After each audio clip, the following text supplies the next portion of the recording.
मैं राजीव आप सभी का एक बार फिर से स्वागत करता हूं। दोस्तों, जैसा कि आप लोग जानते हैं कि हम लोग जो है 25,000 प्रश्नों के महासीरीज को जो है देख रहे हैं। तो दोस्तों, इसमें 25,000 यानी कि 25,000 ऐसे क्वेश्चन हैं जो डीएसएसबी, यूपीपी, बिहार यानी कि जहां से भी ये प्रश्न आए हुए हैं वही प्रश्न आपके लिए लेके आया हूं। कोई भी इधर से या मेरी तरफ से नहीं इनमें जोड़ा गया है। तो मैंने इसको अलग अलग टॉपिक में अलग अलग जो है डिफाइन कर दिया है कि ज्योग्राफी के कितने पार्ट्स हैं वो जो है देखिएगा। तो पहला पार्ट जो है बन चुका है, दूसरा जो है आज हम लोग जो है देखेंगे। टॉपिक वाइज जो है मैंने प्रश्नों को लिया है और ये वीडियो जो है छोटा छोटा मैं बना रहा हूँ ताकि आपका जो है समय कम लगे और बोरियत भी ना महसूस हो। तो दोस्तों, चैनल को ज़रूर सब्सक्राइब कीजिएगा अगर आपको पसंद है तो, और पहला पार्ट्स को नहीं देखा है तो इसे जो है आप जाके देख सकते हैं।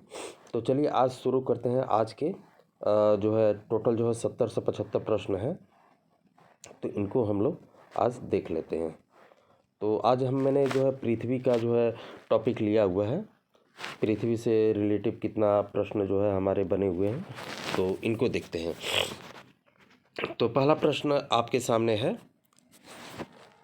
फ्रांसीसी वैज्ञानिक बफन ने पृथ्वी के इतिहास को कितने विभिन्न युगों में प्रस्तुत किया है? बहुत ही इम्पोर्टेंट क्वेश्चन है। तो 7। अगला प्रश्न, सर्वप्रथम पृथ्वी के इतिहास को किन बड़े भागों में विभाजित किया गया है या किया गया है? तो उसको जो है कल्प कहते हैं। तीसरा, प्रत्येक कल्प को कृत्रिम रूप में किस में विभक्त किया गया है? तो इसे युग कहते हैं। आप देख सकते हैं कि कितना इम्पोर्टेंट क्वेश्चंस है। एक मिनट दोस्तों, इसको थोड़ा सा ऊपर कर लिया जाए। अगला प्रश्न देखते हैं। प्रत्येक युग को किन उप विभागों में रखा गया है? तो उसको शक कहते हैं। अगला है सेनोजोइक, मेसोजोइक, प्रोटोजोइक, आर्कियोजोइक वर्ग किससे संबंधित है? तो ये कल्प से संबंधित है। अगला प्रश्न है प्री कैम्ब्रियन, आर्डोविनिस, डेवोमियन, सिलुरियन, कार्बनीफेस, परमियन किससे संबंधित है? तो ये शक से संबंधित है। अगला प्रश्न है पृथ्वी की आकृति किस प्रकार की है? तो ये जियाड प्रकार की है। अगला प्रश्न है 17वीं शताब्दी में पृथ्वी को ध्रुवों पर चपटी नारंगी की आकार का लगभग किसने बताया है? तो आइजक न्यूटन ने इसे बताया है। अगला प्रश्न है 1903 में किसने पृथ्वी को नाशपाती के आकार का घोषित किया है? तो जेम्स जीन्स ने किया है। अगला प्रश्न है, थोड़ा दो आराम से चलते हैं। जॉन हर्शल ने पृथ्वी को कैसा बताया है? तो पृथ्व्याकार। अगला प्रश्न है 572 से 500 ईसा पूर्व सर्वप्रथम किसने पृथ्वी को गोलाकार बताया? तो पाइथागोरस ने बताया। अगला प्रश्न है पृथ्वी की ध्रुवीय परिधि कितनी है? तो 40,008 किलोमीटर। अगला प्रश्न है पृथ्वी की विषुवत रेखीय परिधि कितनी है? तो 40,075 किलोमीटर। अगला प्रश्न है पृथ्वी का द्रव्यमान कितना है? तो 5.97 गुणे 1024 टन है। अगला प्रश्न है पृथ्वी का जलीय भाग कितना है? तो 71% है। पृथ्वी का स्थलीय भाग कितना है? तो 29%, जिससे पूरे देश जो है बसे हुए हैं। अगला प्रश्न है पृथ्वी का आयतन कितना है? तो 10.83 गुणे 10 घन किलोमीटर। अगला प्रश्न है पानी के घनत्व के सापेक्ष में पृथ्वी का औसत घनत्व कितना है? तो 5.52। अगला प्रश्न है पृथ्वी की अनुमानित आयु कितनी है? तो 4.6 बिलियन वर्ष। अगला प्रश्न है पृथ्वी का धरातलीय क्षेत्रफल कितना है? तो 51.1 करोड़ वर्ग किलोमीटर। दोस्तों, ज़रूरी नहीं है कि ये किसी एक एग्ज़ाम के लिए बनाया गया है। ये ऐसे टॉपिक हैं, इसमें मैं आपको टॉपिक वाइज कराऊंगा और आप देखेंगे कि इसमें इतने वीआईपी क्वेश्चन हैं कि अगर आपने इन 25,000 प्रश्नों की श्रृंखला को देख लिया तो फिर आपको गारंटी मैं दे सकता हूं कि कहीं से भी कुछ भी देखने की ज़रूरत नहीं रहेगी, चाहे वो अर्थशास्त्र हो, साइंस हो या जनरल नॉलेज, हिस्ट्री, ज्योग्राफी, जो भी टोटल मैं कवर करवाऊंगा आपको।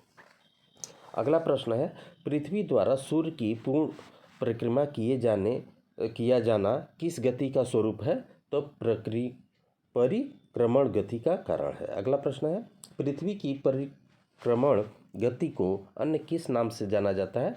तो वार्षिक गति से जाना जाता है। अगला प्रश्न है, पृथ्वी का परिभ्रमण समय कितना है? तो 23 घंटे 56 मिनट 4 सेकंड है। अगला प्रश्न है, पृथ्वी की किस गति के कारण दिन और रात होते हैं? तो घूर्णन गति के कारण होते हैं। अगला प्रश्न देखते हैं, 25 नंबर है, सूर्य से पृथ्वी तक प्रकाश को आने में कितना समय लगता है? तो 8 मिनट 18 सेकंड लगता है। अगला प्रश्न है, पृथ्वी का सूर्य से अत्यधिक पास होना क्या कहलाता है? उपसौर कहलाता है। अगला प्रश्न है, किस तिथि को उपसौर की स्थिति में होता है कि उपसौर की स्थिति में रहता है? तो 3 जनवरी को। अगला प्रश्न है, पृथ्वी का सूर्य से अधिकतम दूरी पर होना क्या कहलाता है? तो अपसौर्य कहलाता है। अत्यधिक पास में होना उपसौर्य कहलाता है, अत्यधिक दूरी होना अपसौर्य कहलाता है। उपसौर्य कहलाता है दूर पास में होना, और दूर पे होना अपसौर्य कहलाता है। अगला प्रश्न है, किस तिथि को अपसौर्य की स्थिति होती है? तो 4 जुलाई को। ये 3 जनवरी और ये 4 जुलाई, दोनों को ध्यान में रखिए। अगला प्रश्न है, पृथ्वी की चंद्रमा से दूरी कितनी है? तो 3,84,000 किलोमीटर। अगला प्रश्न, पृथ्वी की अपभू स्थिति कब होती है? तो 3 जुलाई को। अगला प्रश्न है, पृथ्वी की उपभू स्थिति कब होती है? तो 3 जनवरी को। अगला प्रश्न है, ध्यान दीजिएगा, अपभू है और यहाँ उपभू है, दोनों में डिफरेंट है। अगला प्रश्न है, विषुवत रेखा पर घूर्ण गति कितनी होती है? तो 1667 किलोमीटर प्रति घंटा। अगला प्रश्न है, ध्रुवों पर घूर्ण गति कितनी होती है? तो 0 होती है। अगला प्रश्न है, पृथ्वी के अपने कक्ष पर घूमते हुए घूर्ण से कौन सा बल उत्पन्न होता है? तो अपकेंद्र उत्पन्न होता है। अगला प्रश्न है 36 नंबर, उत्तरी ध्रुव पर ध्रुवी तारा हमेशा कितने डिग्री कोण में देखा जा सकता है? तो 90 डिग्री पे देखा जा सकता है। अगला प्रश्न है 37 नंबर, जहाज की सतह पर हमेशा क्रमशः किस ओर बढ़ता हुआ प्रतीत होता है? तो नीचे की ओर बढ़ता हुआ प्रतीत होता है। सागर की सतह पर जहाज जो है क्रमशः किस ओर बढ़ता हुआ प्रतीत होता है? तो नीचे की ओर। अगला प्रश्न है, 1851 में किस फ्रांसीसी भौतिक विद ने पृथ्वी के घूर्ण की वास्तविक तस्वीर को सार्वजनिक रूप से प्रस्तुत किया? तो जीन बर्नाल्ड लियोन फौकॉल्ट ने। अगला प्रश्न है, फौकॉल्ट ने 28 किलोग्राम भार की एक कैनन बॉल को कहाँ 67 मीटर तारे के माध्यम से लटकाया? तो पेरिस के पैंथियंस में। अगला प्रश्न है, इस यंत्र को यानी कि कैनन बॉल को किस नाम से जानते हैं? तो फौकॉल्ट पेंडुल के नाम से जानते हैं। दोस्तों, प्रश्न देख को आपको लग रहा होगा ये कितने इंपॉर्टेंट क्वेश्चन है, और ये सभी एग्जामों से मैंने थोड़ा थोड़ा करके इकट्ठा किया है। अगला प्रश्न है, प्रत्येक 4 साल बाद फरवरी में 29 दिन होने के कारण वह वर्ष क्या कहलाता है? तो लीप वर्ष कहलाता है। अगला प्रश्न देखते हैं 42 नंबर, सूर्य की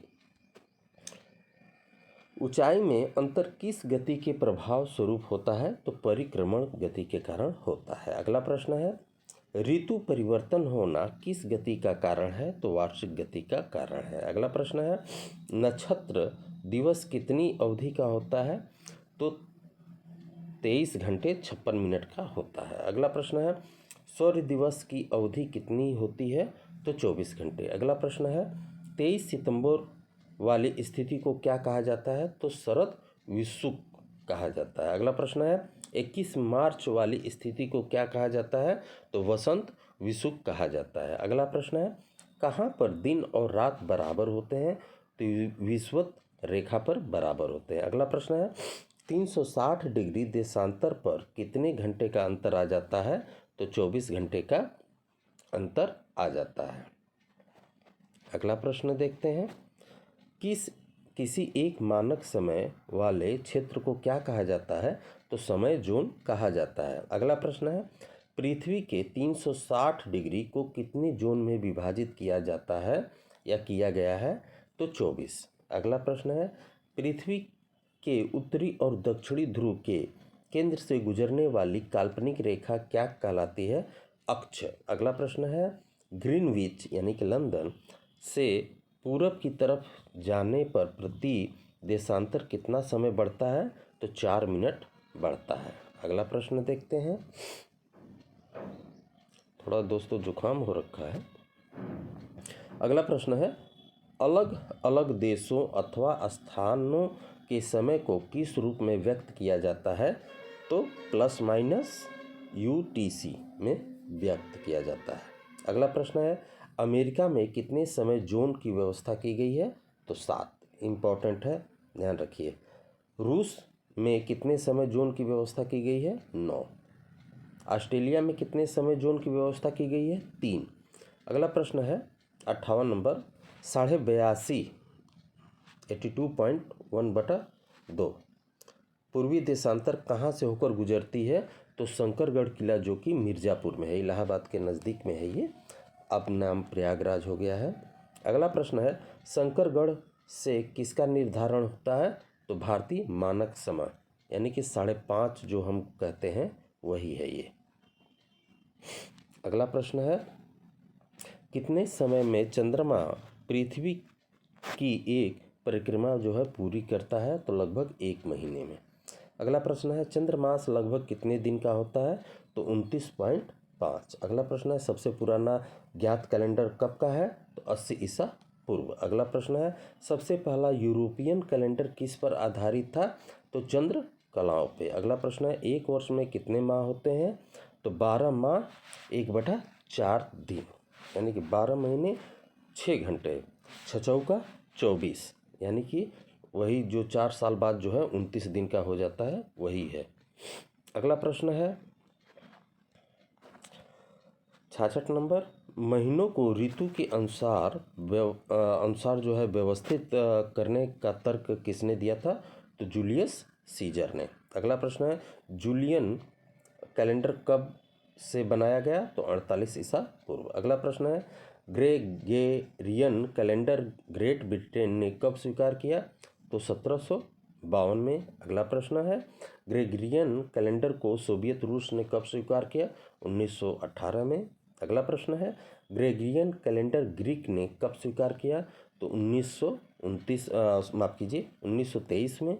अगला प्रश्न है, एक कैलेंडर वर्ष की गणना किस आधार पर नियमित की जाती है? तो लीप वर्ष। अगला प्रश्न है, इजराइल का आधिकारिक कैलेंडर कौन सा है? तो यहूदी कैलेंडर। अगला प्रश्न है, यहूदी कैलेंडर का प्रारंभ कब से हुआ?